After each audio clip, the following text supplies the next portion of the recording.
Miguel, lo primero que me gustaría preguntarte es, ¿cómo logras tú traducir en tu técnica de entrenamiento, digamos, porque es algo muy particular de tu trabajo, cómo logras sintetizar como toda una serie de experiencias personales con relación a la técnica? ¿Y cuáles fueron los maestros que te influenciaron a la hora de diseñar tu método de trabajo? Mi formación original, digamos, yo empecé tomando clases, mi primer maestro fue Fernando Castillo, que fue alumno de Javier Francis. Me fui con Javier Francis a tomar clases en la Ciudad de México, estuve trabajando con él muy poco tiempo, digamos, estrictamente hablando 2 años, pensando en una formación. Sin embargo, para mí fue contundente en varios sentidos. Uno, en entender que la danza era una forma de vida, no nomás era una alternativa, era un sentido de comprender que eso te justificaba. Eso para mí fue muy complejo en ese momento porque joven, o sea, yo entendía que la profesión era algo que estudiabas, después lo trabajabas de ello y que era mi formación familiar. Pero con Javier fue tomar decisiones que tenían que ver con la danza. Después tomé clases con Isabel Hernández en consecuencia, porque Isabel era alumna de Javier, y la diferencia entre los dos para mí fue un tino para mi vida, porque Javier tenía un rigor y una exigencia física y emocional y en muchos sentidos esta cuestión religiosa que tenía Javier, que a mí me tocó muy fuerte. Sin embargo, lo entendía, o sea, yo vengo de una familia con estructura muy triangular, ¿no? El papá define y ahí para abajo la familia y lo que tú quieras, ¿no? Piramidal. Pero, entonces lo entendía, no me costó trabajo Javier. Pero Isabel tenía una parte del juego, de tratar de entender tu cuerpo, de no violentarlo, de utilizar tu naturaleza, que a mí me embonó en mi personalidad, que era muy evasiva en muchos sentidos. Yo no quería dedicarme a muchas cosas porque me daban miedo las responsabilidades. Entonces, ese periodo, y lo digo y lo menciono ahorita, porque a la fecha, yo a los maestros que dan clases en nuestro proyecto, les digo que no pueden olvidar quiénes fuimos, cómo fuimos, y qué fue lo que nos hizo tomar las decisiones de asumir la disciplina y asumir la responsabilidad de aprender, porque yo no enseño, o sea, el alumno es el que aprende. Yo nada más paso una información y el alumno es el que decide aprender, porque yo te diría que soy maestro si realmente todos mis alumnos tuvieran el mismo nivel, y no, son los que realmente deciden aprender. Entonces la influencia de ellos dos para mí a la fecha sigue siendo muy importante. Posteriormente yo tomé clases con Guillermo Maldonado, con Ángeles Martínez y Siegfried Riesgo en el área del ballet, pero yo ya había bailado, yo ya tenía formación como bailarín contemporáneo, yo ya tenía incluso un reconocimiento. Pero el ballet me ayudó mucho a entender algo que yo no sabía antes. Yo lo único que hacía en una clase de ballet era entender la lógica a partir de la información que mis maestros me habían dado y solucionar el problema que estaba enfrente de mí. Y eso fue lo que yo trato de sostener en nuestro proyecto. O sea, cómo construir estructuras musculares, cómo entender el cuerpo, cómo entender la libertad que aparece a partir justamente de ciertos dominios físicos, y al mismo tiempo no tratar de domesticarlo, no tratar de que el cuerpo pierda su animalidad. Y en ese juego de entre lo formal y lo lúdico del cuerpo, es lo que a mí me parece esencial sostener. ¿Y de dónde viene? O sea, ¿quién eres? Oye, Miguel, ahorita, a ver, tú mencionas a Javier Francis, para quien construir una mística del bailarín era muy importante. ¿Crees que tus bailarines, digamos, quizá no en este sentido religioso de Javier Francis, te preocupa construir una mística entre tus bailarines? Sí, y yo me doy cuenta que muchas cosas están en desuso. Pero yo soy de la teoría de que no todo lo nuevo es bueno, ni todo lo viejo es malo. Ni viceversa, ¿no? O sea, no todo lo viejo es bueno, ni lo nuevo es malo. Pero sí me parece muy importante que el bailarín entienda que es como los formatos de formación espiritual, los formatos de formación física, como cualquiera, es una disciplina que la tienes que entender, y en la disciplina es la forma de pensar. tú no puedes olvidar que el cuerpo refleja el individuo que eres. Entonces tienes que entender quién eres como individuo para saber que eso o relaja tu cuerpo, o lo tensa, o lo estructura, o lo restringe, o lo suelta. Porque una personalidad que es absolutamente silvestre, yo hago esa broma, de monte, o sea, que se te da que andas suelto, ¿cómo lo quieres restringir? No puedes, pero para tratar de comprobar que algo funciona o no, lo tienes que probar varias veces, es como el estudio científico, tienes que saber si sí o si no puedes hacerlo. Entonces para eso requieres seguir ciertos pasos y saber si realmente lo estás logrando o no, y después abandonarlo para ver qué otra cosa encuentras a partir de lo que descubriste. Entonces sí creo que la forma de pensar, una filosofía de trabajo, me parece que es esencial. Por ejemplo, un sentido de integridad. ¿Cómo le puedes exigir al espectador que se transforme si tú no? ¿Cómo puedes exigirle al espectador que reflexione si tú no lo haces como individuo? Si tú quieres hacer una obra muy seria y tú eres absolutamente banal y superficial, ¿de dónde va a salir? Entonces yo sí creo que tú, por ejemplo, si un bailarín tiene que representar el amor y va a salir a partir de tu propia experiencia, o sea, vas a reducir el concepto amor a tu vivencia, se me hace patético. Entonces para eso creo que se tienen que estudiar, se tiene que pensar desde muchas partes, y eso incluye el cuerpo. El cuerpo no nomás la técnica, el estudio de la técnica no es aprender a moverte, es a entender la evolución del cuerpo a través de una técnica. Y sí pongo a prueba a los bailarines con diferentes maestros, no los restrinjo. Sin embargo, sí creo que lo tienes que analizar. O sea, yo creo que un bailarín no puede estar brincando de un lado al otro, como si no tuviera personalidad, una postura política, una visión de mundo, y que este criterio de que el bailarín hace lo que sea, me parece ofensivo, como si no fuera un individuo. Entonces, yo creo que tomar una clase con otro maestro no es nada más por conocer, es como, soy muy grosero y lo digo porque simplifico, me parece muy sencillo entender las partes animales, o sea, sí se puede coger por coger, pero no pierdes el tiempo, pierdes vidas, o sea, no estás experimentando nada. Y yo sí creo que en la experimentación tiene que haber métodos.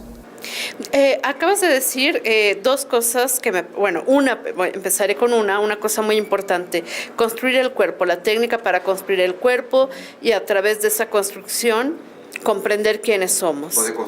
O de construirlo. ¿Qué te interesa construir del cuerpo para efectos de tu poética personal? Que sepa el bailarín, por ejemplo, que tenga conciencia de lo que está haciendo. Y eso incluso la no conciencia. O sea, yo, por ejemplo, hay muchas acciones que trabajo en el cuerpo que son accidentes escénicos y que así los manejo. Busco que el bailarín entre físicamente en un accidente, pero que sepa lo que está haciendo. Me parece importante para mí, como que estemos con la obra que sea, ¿no? Que estemos tomando decisiones. Y es que mentalmente soy muy, de repente yo mismo tengo como contradicciones en mi cabeza, porque pienso que hay otras formas de creación que me gusta experimentarlas, y yo creo que la clase es una cosa y el laboratorio de trabajo de exploración del cuerpo es otro. Y ahí no entro en los códigos que la clase tiene. O sea, para mí son cosas no diferentes en el sentido como si no influyera. O sea, claro que un entrenamiento influye la manera de que reconoces tu cuerpo. Pero para eso juego con el laboratorio, para no abandonar la técnica por rechazo, sino por conciencia. Es como entrar en otras maneras de usar el cerebro y el cuerpo, por lo tanto. Entonces sí, es otra manera de entrenar. Los laboratorios de movimiento que hacemos es otra manera de entrenar, pero las combino, pues, es decir, ¿cómo voy a creer que yo uso la voz como ejemplo? Voy a improvisar sobre la voz, pero nada más utilizo mi rango de voz, nunca me voy a mis máximos agudos como técnica, y graves, a buscar los más graves, y entonces realmente improviso en una gama más amplia de acciones, en lugar de reducirlo a mi tono natural, porque me parezca como creer que respeto mi naturaleza.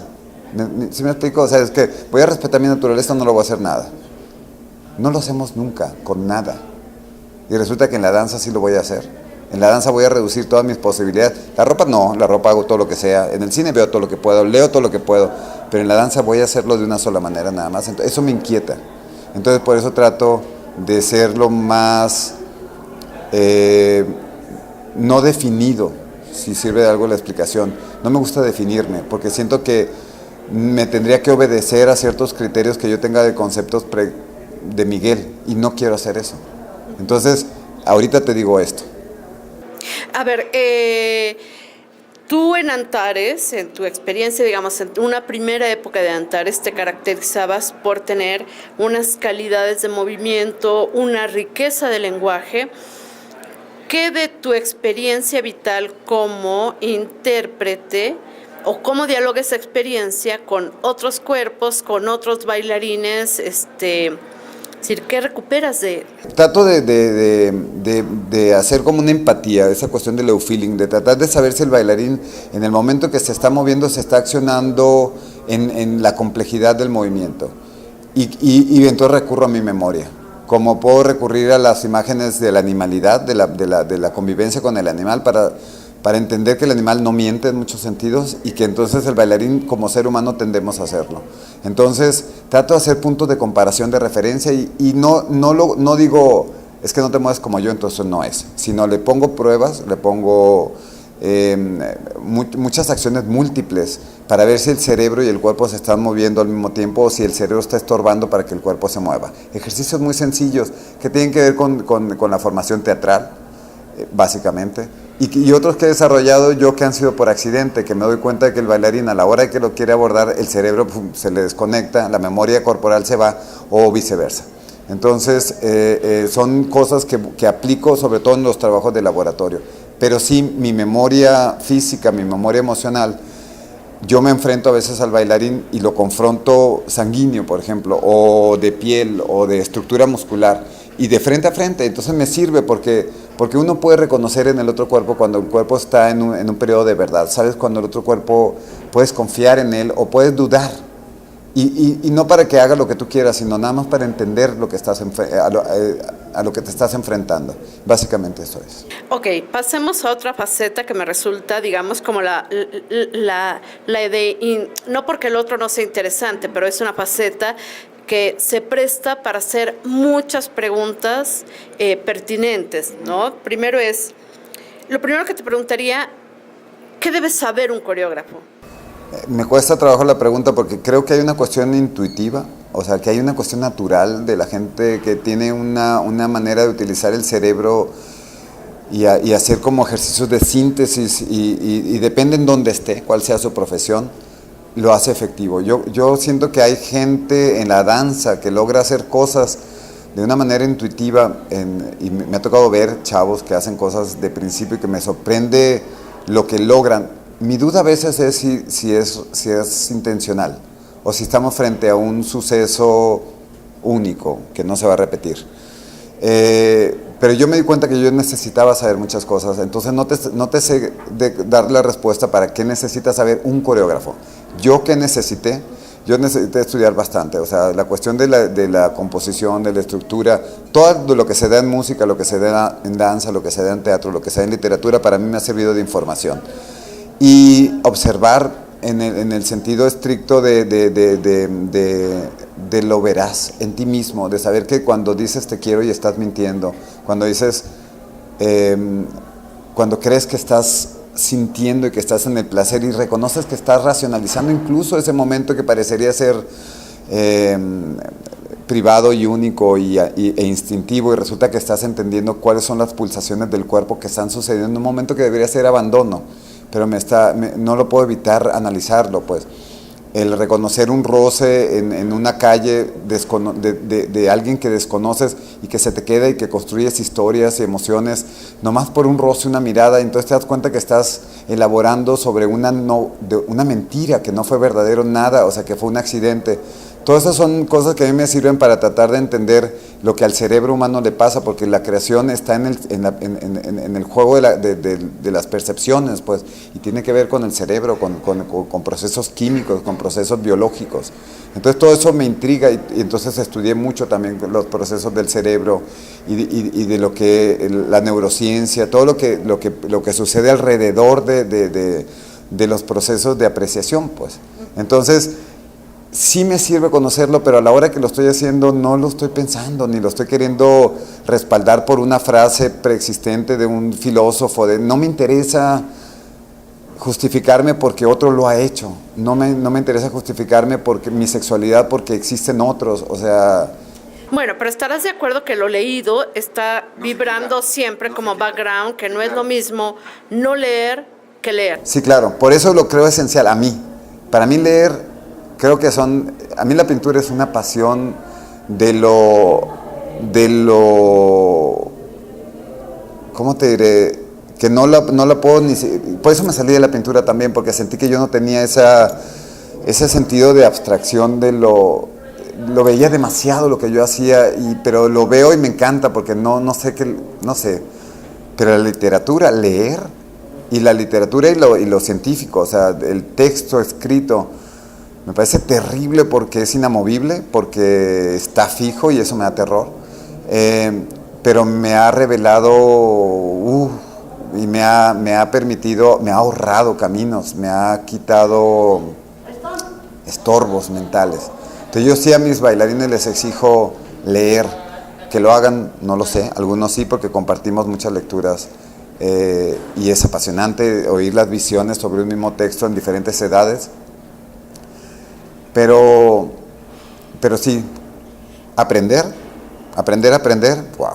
Y a ver, entiendo que cada obra implica lugares diferentes lugares desde donde se inicia el proceso creativo, pero ¿reconoces en ti alguna pauta metodológica es decir, cómo te enfrentas al proceso creativo? ¿Te inspira una imagen, un texto? ¿Cómo arribas a ese primer día de ensayo? Fíjate, primero trato de ver al bailarín. O sea, sí hay cosas que yo me pregunto y esas preguntas las trato de meter en el proceso y trato de después observar las reincidencias en la argumentación de lo que estamos trabajando. Y entonces me va definiendo. Es como, por ejemplo, lo que te decía, lo de Desatados le llamo ya porque me obligaron a ponerle un nombre y no sabía qué hacer, pero para mí lo que me preguntaba era por qué escojo la monogamia, por qué alguien me dice que no puedo tener un hijo, porque alguien me dice que sí puedo tenerlo también, pues, o sea, ¿por qué me quieren hacer entender que la felicidad va a estar ahí? O sea, como cosas así que te preguntas en lo cotidiano sin que sea como, sin que creas que es trascendente, y de repente te das cuenta que en el cotidiano muchas cosas le decides por esas no trascendencias y sin embargo, y la vida se te va y son 10 años, y si tú querías tener hijos ya a lo mejor ya no. Porque yo ahorita lo pienso, después de los 50, yo tener un hijo de 15 años, me quiero morir, tener 65 años y tener un hijo de 15 años, y porque yo ya tengo una hija de 23, entonces ya sé lo que significa que tengan 15 años.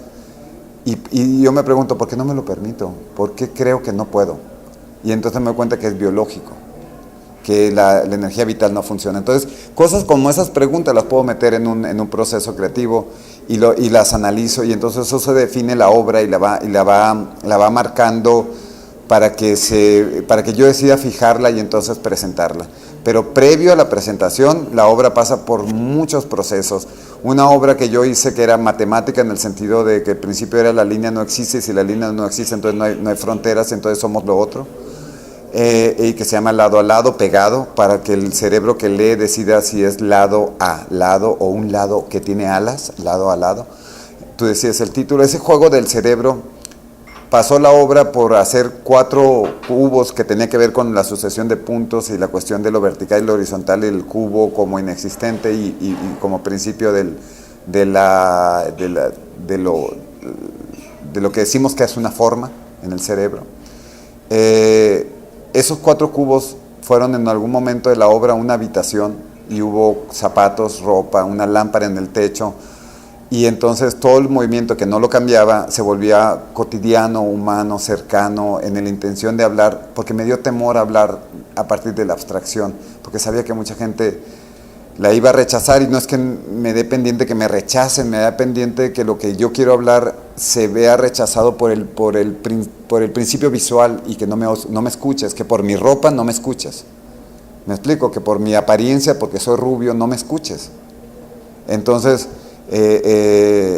todo ese tipo de cosas me doy cuenta que influye muchísimo, que el cerebro no es puro en la manera de aproximarse al otro. Entonces por eso las obras pasan por muchos procesos, porque lo que sí me interesa es generar el diálogo por el compromiso que yo hago de invitarte. ¿Te preocupa sistematizar tus saberes? ¿Cómo recuperas tú tu trabajo? Yo lo he pensado, y lo he pensado no por mí, mis bailarines me han dicho, algunos alumnos me han dicho, algunos, por ejemplo, estuve dando clases en Chicago y el músico me dijo, ¿has escrito lo que dices? Entonces le digo, no, deberías escribir lo que dices. A mí como músico, me dijo, si me permites voy a invitar a unos compañeros músicos, porque lo que tú estás planteándole al bailarín es algo que nosotros nos planteamos. O sea, el simple exigirle a un bailarín, o sea, el tendu, que todo el mundo hace, el demi-plie, o sea, aunque no lo llames así, es decir, extender la pierna, ¿cómo lo valoras cotidianamente y cómo puedes entender que no es el objetivo final? ¿Cómo? O sea, eso no te puede, es como aprender una suma y creer que ya te salvaste, ya me sé que 2 más 2 son 4, ya. Bueno, ¿para qué lo aprendiste? ¿Para comprar algo? O sea, ¿qué solucionas con eso? Y como artista, ¿para qué lo haces? Entonces, los bailarines me lo han propuesto y yo lo he querido hacer y lo escribo, hago algunos escritos, pero soy muy contradictorio mentalmente, me doy cuenta que también hay otra alternativa. Yo empecé a investigar en moverme, por ejemplo, desde el principio, porque me decían, es que no puedes girar fuera de centro. Y yo lo entendía como no puedes girar fuera del centro, nada más puedes girar así. Entonces yo decía, pero ¿por qué? Después entiendes que sí giras en otra estructura corporal, pero el centro es... O sea, nada más es como la sintaxis, pues. Entonces, lo he tratado de hacer, pero adentro de mí digo, sí, pero no. O sea, sí, claro, puede llegar a esta solución con esto, pero también puede llegar a otra manera. Entonces, deliro. Como ahorita mentalmente estoy delirando delante de ti, tratando de decirte algo que abarque todas mis confusiones, pues. No mis verdades, sino mis confusiones, porque a partir de mis confusiones es que yo me activo. Me sigo preguntando cosas, entonces digo, ¿y si sí, y si no? O sea, realmente digo que amo lo que amo y sí, porque ahí vivo, o sea, claro. Todo eso. Miguel, en realidad para mí ahí radica la diferencia entre la ciencia y el arte. Digamos, la ciencia busca la demostración de verdades, sí, y el arte se mueve en otro terreno. Sí. Es decir, ¿por qué tendría el arte que tener respuestas absolutas cerradas y por qué el artista no tendría que estar lleno de contradicciones? Sí, claro, y ahí me peleo con mi historia personal también, porque a mí lo que me educaban era defínete, di qué eres, o sea, tú eres esto y entonces te vas a definir, tienes esto y entonces vas a hacer esto. Y yo me daba cuenta que yo me resistía a eso porque me daba temor decir que yo era esto, que yo era bailarín, que yo era coreógrafo. Incluso me cuesta decir que yo soy artista porque no... Sé que me muevo en el terreno del arte, pero no sé si lo soy, porque yo a la hora que analizo las percepciones del arte y los alcances del arte, yo no sé si lo que yo hago alcanza esos niveles, pues lo trato de analizar y a veces me lo dice gente y yo veo cómo la obra se libera de mis intenciones y me da un placer porque siento que entonces ya no condiciono la percepción del espectador, porque si yo uso el azul, condiciono la percepción del espectador. Y al mismo tiempo me doy cuenta que las incertidumbres me apasionan, o sea, el decir que no sé si te quiero me apasiona, porque entonces me exige hacer, accionarme, provocarme para estar presente y entonces decir al menos en este minuto, en este momento, si te quiero.